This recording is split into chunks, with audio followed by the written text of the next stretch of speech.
Bismillahirrahmanirrahim. Assalamualaikum warahmatullahi wabarakatuh. Jumpa lagi di channel YouTube Rivanesta. Masih di sudut edukasi, belajar mudah dan menyenangkan.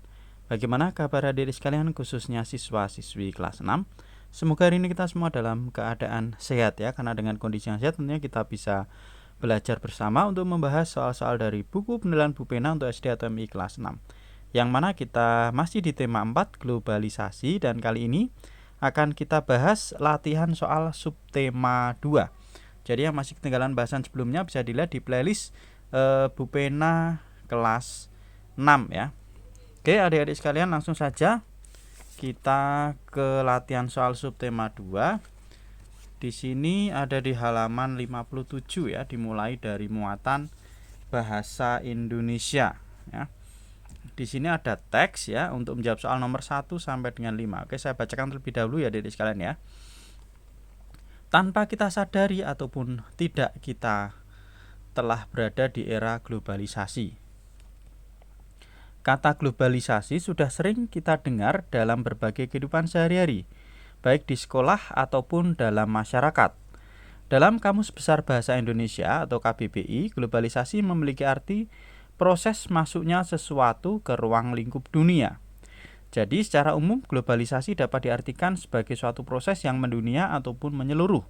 Setiap orang tidak mengenal ataupun terikat oleh batasan-batasan seperti batasan wilayah dan lainnya, sehingga dapat berhubungan serta bertukar informasi dimanapun dan kapanpun melalui berbagai media komunikasi dan informasi. Lanjut ke paragraf yang kedua. Semakin berkembangnya globalisasi membuat kita sadar bahwa saat ini globalisasi sudah menyentuh kehidupan sehari-hari kita. Contoh globalisasi dalam kehidupan sehari-hari adalah persebaran informasi yang sangat viral. Cepatnya persebaran informasi sebagai perwujudan dari globalisasi tentu saja tidak lepas dari peranan teknologi. Saat ini banyak sekali hal kecil yang bisa merajalela atau viral di dunia maya. Kejadian-kejadian penting pun bisa disaksikan oleh banyak orang dalam waktu yang bersamaan. Orang biasa bisa terkenal dalam waktu singkat. Peristiwa di satu daerah bisa jadi omongan di seluruh penjuru negeri dalam sekejap. Semua itu merupakan contoh globalisasi dalam kehidupan sehari-hari. Jadi sekalian di sini ya teks untuk menjawab soal nomor 1 sampai 5. Langsung aja kita ke soal nomor 1 ya. Perbaikan kosakata bercetak tebal pada paragraf pertama yang tepat adalah ya, ini ada kata yang dicetak tebal yaitu dimanapun dan kapanpun. Nah, perbaikannya seperti apa? Di sini udah saya tuliskan adik-adik untuk soal nomor 1 ya. Jadi penulisan dimanapun dan kapanpun yang benar itu adalah dikasih spasi ya, dimanapun sama kapanpun. Gitu ya adik-adik sekalian ya untuk soal nomor 1. Lanjut ke soal nomor 2. Penulisan kata tidak baku yang terdapat pada paragraf kedua adalah, nah di sini ada kata teknologi ya. Teknologi seharusnya adalah teknologi, kemudian ada negeri. Negeri itu harusnya penulisannya adalah negeri. Kemudian yang ketiga ada kata omongan ya. Omongan itu kalau kata bakunya adalah pembicaraan. Kita lanjut ke soal nomor 3. Makna kata viral pada paragraf kedua berdasarkan teks tersebut adalah, di sini ada kata viral ya dari sekalian ya, ini. Viral. Nah, makna katanya apa di sini ya? Viral itu artinya adalah bersifat menyebar luas dan cepat. Itu namanya adalah viral ya. Lanjut ke nomor 4. Berdasarkan teks tersebut apa yang kamu ketahui tentang globalisasi? Nah, globalisasi adalah proses masuknya sesuatu ke ruang lingkup dunia yang tidak terikat oleh batasan dalam bertukar informasi. Lanjut ke soal nomor 5. Tuliskan informasi penting yang terdapat dalam teks tersebut ya. Ini di sini saya tuliskan 3 informasi pentingnya adik-adik sekalian. Yang pertama, arti globalisasi adalah proses masuknya sesuatu ke ruang lingkup dunia. Yang kedua, contoh globalisasi dalam kehidupan sehari-hari adalah persebaran informasi yang sangat viral. Kemudian informasi penting yang ketiga, cepatnya persebaran informasi tidak lepas dari peranan teknologi. Nah, itu adik-adik sekalian ya, informasi pentingnya. Jadi untuk muatan bahasa Indonesia sudah selesai. Lanjut kita ke muatan IPS. Berikut kerjasama negara-negara di kawasan Asia Tenggara dalam bidang politik adalah, ya, jawabannya yang paling tepat adalah yang A ya. ASEAN Political Security Community ya. Itu adalah kerjasama dalam bidang politik ya. Ini di sini ada kata-kata political, berarti politik. Kita lanjut ke soal nomor 2. Masih pilihan ganda ya. Berikut yang tidak termasuk isi kerjasama bidang politik antar negara ASEAN adalah, nah jawaban yang paling tepat adalah yang D ya.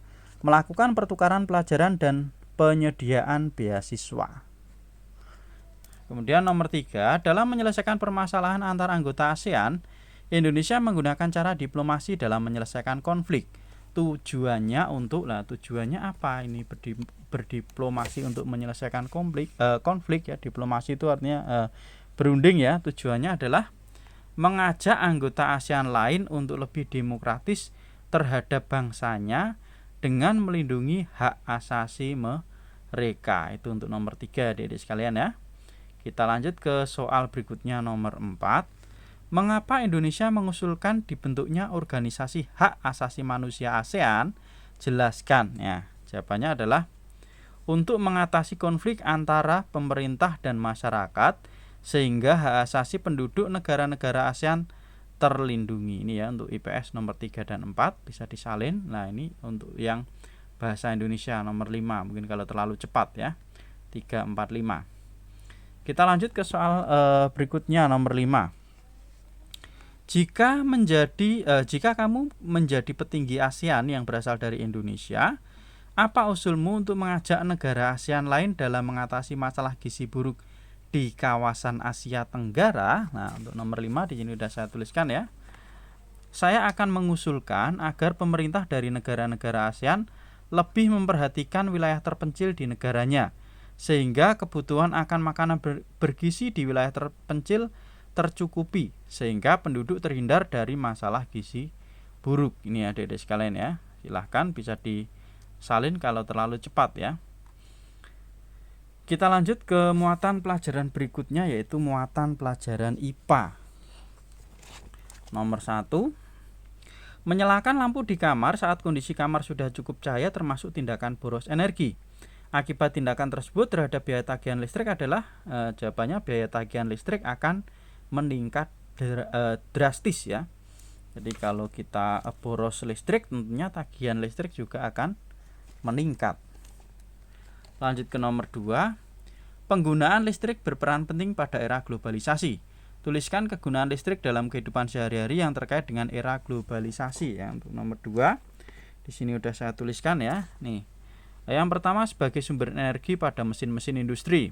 Kedua sebagai sumber penerangan untuk menyalakan lampu. Yang ketiga sebagai sumber energi pada radio, televisi, komputer serta handphone untuk mendapat informasi dan hiburan ya. Ini kita tentunya sudah tidak asing lagi ya dengan handphone ya, komputer ya, laptop ya, kita hubungkan dengan internet, kita sudah bisa mendapatkan informasi. Selanjutnya ke nomor 3. Tuliskan usaha penghematan energi listrik di sekolahmu. Nah, nih saya tuliskan ada 3. Yang pertama, mematikan lampu dan AC di kelas saat tidak digunakan. Mematikan perangkat komputer saat tidak dipakai. Kemudian yang ketiga, memanfaatkan cahaya matahari untuk menerangi ruang kelas ya. Misalnya ada jendela kaca, kita buka tirainya supaya kelas terang tanpa menggunakan lampu. Lanjut ke soal nomor 4, perhatikan gambar berikut ya, ini mematikan kipas angin. Apakah kegiatan dalam gambar merupakan upaya penghematan energi? Ya, jawabannya ya. Mematikan kipas angin setelah digunakan ya, ini kegiatannya mematikan kipas angin setelah digunakan, berarti itu adalah menghemat energi. Kemudian yang B, menurutmu bagaimana cara masyarakat desa melakukan penghematan listrik? Nah, dengan cara menggunakan listrik saat malam hari saja. Ini termasuk penghematan energi listrik ya, karena kalau siang hari sudah ada cahaya matahari, jadi cukup untuk penerangan di malam hari saja. Kemudian nomor 5, perhatikan kedua jenis lampu berikut ya. Setelah itu kerjakan soal-soalnya. Yang A, manakah lampu yang paling boros energi ya, di antara lampu A dan lampu B? Oke, jawabannya yang boros energi adalah lampu A ya, karena lampu A itu lampu pijar, jadi dia lebih boros dibandingkan dengan lampu B, ya.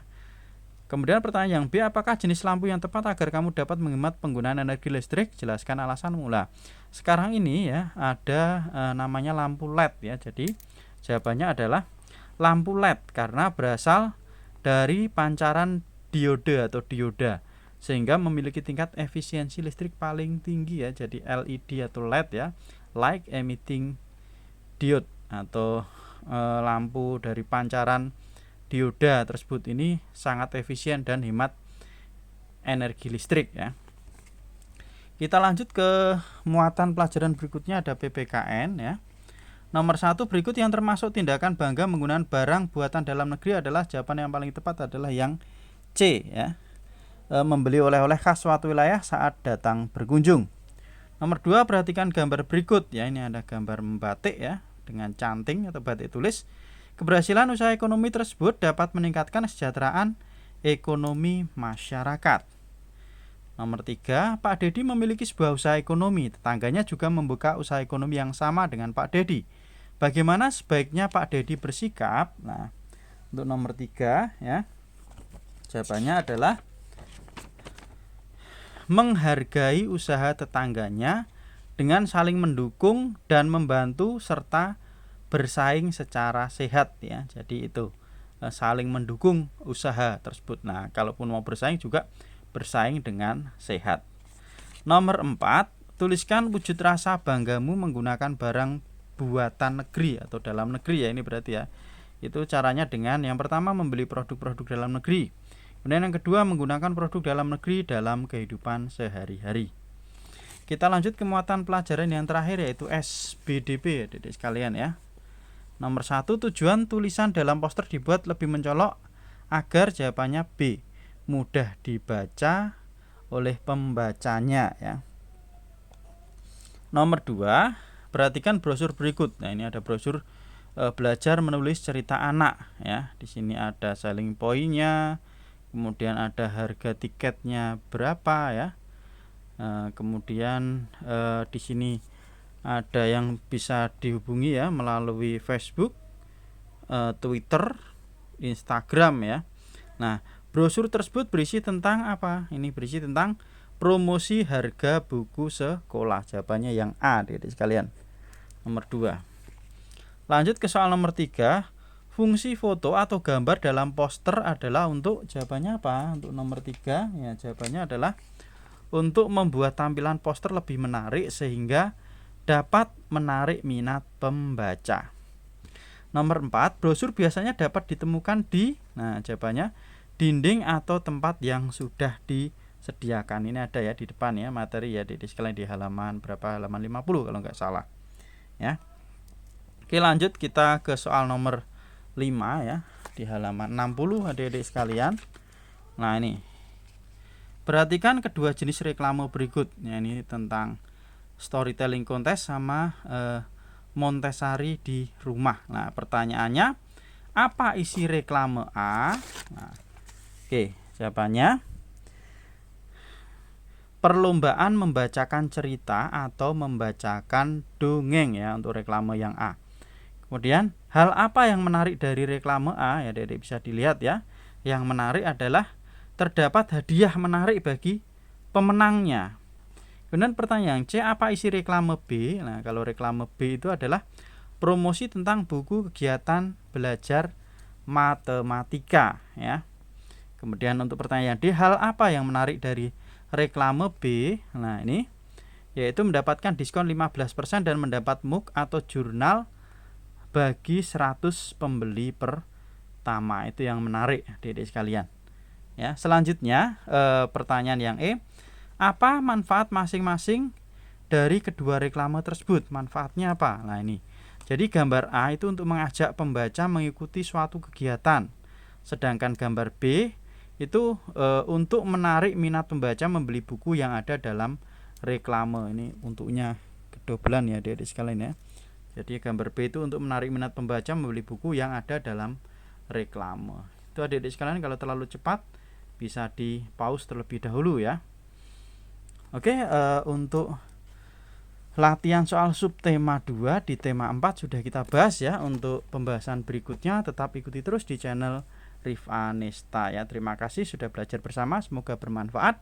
Dan saya rasa cukup sekian. Saya akhiri. Wassalamualaikum warahmatullahi wabarakatuh.